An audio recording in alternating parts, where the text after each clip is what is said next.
The NBA playoffs are finally here, and it's been jam-packed with close games and emerging storylines. Games like the Thunder taking the series lead 1-0 by only 2 points and proving that they have what it takes to be a real playoff threat. Games like the Knicks defying expectations to go up 2-0 in a few close games, and the Mavs taking the series lead 2-1 against the vet-filled Clippers with more than a few clutch shots from Luka. It seems like almost every series has something exciting going on.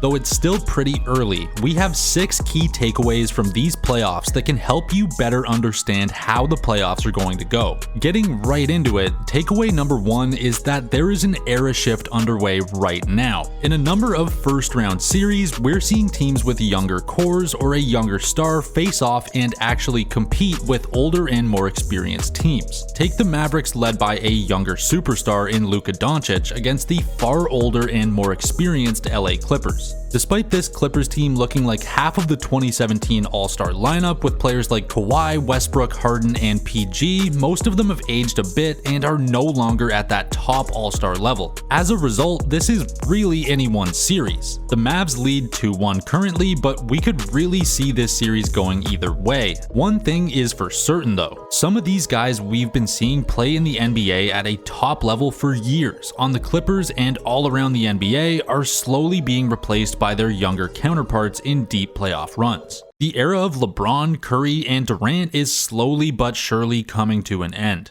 Another example to prove this is the Phoenix Suns vs Minnesota Timberwolves series. Anthony Edwards is officially here to stay. He's looked like the best player in the series for 3 straight games in their dominant 3-0 start. Let's just think about this. A team led by a 22-year-old is up 3-0 on a team with Kevin Durant, Bradley Beal, and Devin Booker.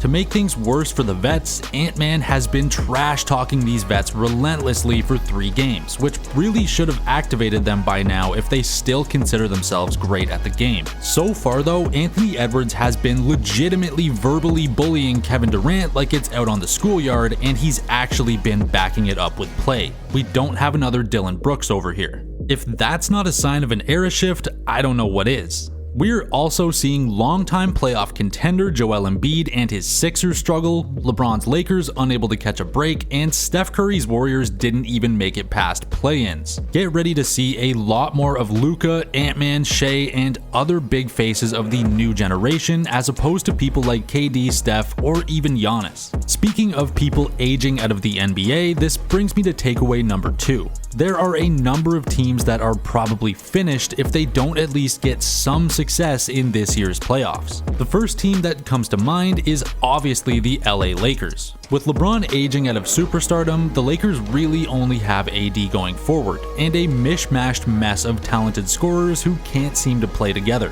The Lakers know it's probably better to just get a head start on the rebuild if LeBron wants out or ages too much to contribute to huge playoff runs. AD has even recently shown some public frustration with the team, drawing the disapproval of the Lakers' senior staff members, which is proof that under the surface, something is brewing.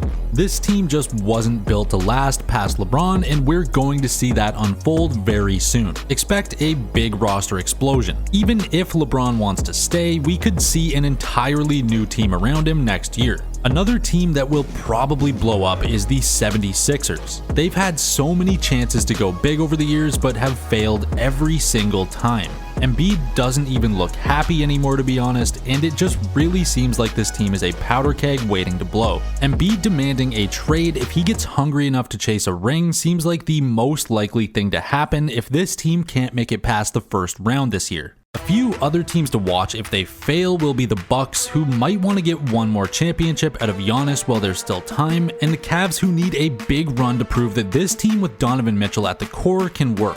Phoenix is also in a tough spot in terms of being over the salary cap, so we'll have to see what happens to them. Speaking of Phoenix, that takes us to takeaway number 3. Devin Booker is a fraud. In the game so far, it seems like despite being directly in his prime, Devin Booker is invisible. He's been standing in the corner waiting for KD or Beal to make a play more often than not, rather than being ISO Book that's supposed to be able to score on anybody. Devin Booker is 27, getting cooked by a 22-year-old while forcing a 35-year-old KD to be the first option.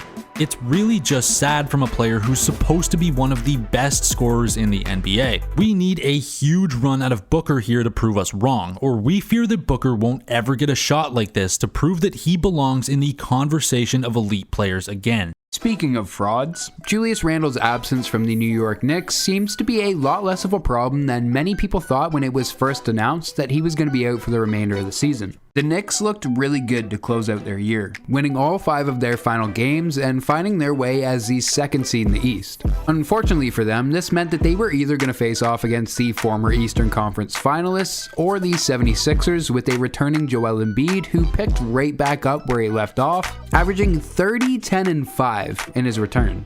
They ended up getting the Sixers, but honestly, the way the Knicks have looked in the postseason, I don't think it really would have mattered either way. Jalen Brunson got off to a really slow start, and without Brunson and Julius Randle, you'd think that the Knicks would be an easy sweep. But instead, they walked away winning the first 2 games of the series thanks to performances from Josh Hart, Dante DiVincenzo, and OG Anunoby. But these performances may have never happened if Julius Randle was still healthy, as one of these guys would likely be moved to the bench. The bench, that's coached by Tom Thibodeau, so good luck getting minutes behind the starters. So this kind of leaves the question of if the Knicks have another Patrick Ewing on their hands, where the team is actually better at some points without their star player. Just simply through the options, it opens up for different lineup possibilities. Not to mention, Julius Randle isn't exactly known for his big playoff moments, so there is also an argument that he would actually hurt the team if he was to return. Going forward, this is probably going to lead to a couple tough conversations and most likely a future Julius Randle trade. But for now, it does seem like we're witnessing another Knicks Ewing effect. Another team that might have some tough conversations after this year's playoffs, if it doesn't go the way they expect, is Luka Doncic and the Dallas Mavericks. Since debuting in the NBA at the age of 19, Luka Doncic has consistently been one of the most amazing players the league has to offer. As it stands right now, Luka is averaging 29, 9, and 8 on his career, with him continuing to build and add to his game. Luka has been so individually great, he might actually be the first ever player to experience voter fatigue without ever actually winning anything. And unfortunately for him, that also goes for NBA titles. As despite his individual greatness, we have yet to see that same greatness be reflected in his teams. And since he's played with all-stars like Jalen Brunson and Kristaps Porzingis without any postseason success, it started a narrative that there's no one you can pair up with Luka to find success. But I don't think that's true. If you actually look at how Jalen Brunson has been playing since leaving Dallas, it should be kind of obvious that their games aren't a perfect match for each other. When Brunson was in Dallas, their play often led to a lot of your turn, my turn basketball without any real cohesion. Similarly to what we saw with LeBron and Russell Westbrook, just very toned down. And with KP, the main issue was how the Mavericks were actually using him. In KP's first year in Dallas, the only year he played more than 45 games while there, he attempted a career high in 3-point shots with 7.1 attempts per game, while knocking down an almost career low 35% of those shots. Which isn't a terrible percentage, but just look how Boston is using KP this season. Because one of the main reasons that the Celtics are finding so much success is because of the amazing post work KP has done all year. The Celtics still do stretch Porzingis, but at just 5 attempts a game, he's seeing a higher percentage of those shots actually go in. So far, Luka and Kyrie seem to be an amazing duo, and picking up PJ Washington and Daniel Gafford seem to be a really positive addition to this team. But if this postseason does end in a horrible way for them, I would probably expect some big moves coming from that franchise.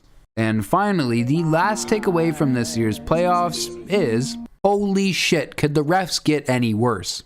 In one single night, the refs and the replay center had 2 former MVPs crying about the horrible reffing, as in Game 2 of the Lakers Nuggets, we saw D'Lo get smacked in the face by MPJ with no foul. And before that, in Game 2 of Knicks Sixers, we saw Tyrese Maxey get mauled and mugged, again with no foul call. The NBA came out the next day in its last 2-minute report and confirmed 76ers' beliefs that Maxey was indeed fouled. Not once, but twice. And also, Nick Nurse did make attempts to call a timeout, but were ignored, again, not once, but twice. The NBA has yet to say whether D'Lo was actually fouled or not, but we saw him get hit in the face, so there's no real argument there. However, the Lakers did blow a 20-point lead, so at the end of the day, cry me a river.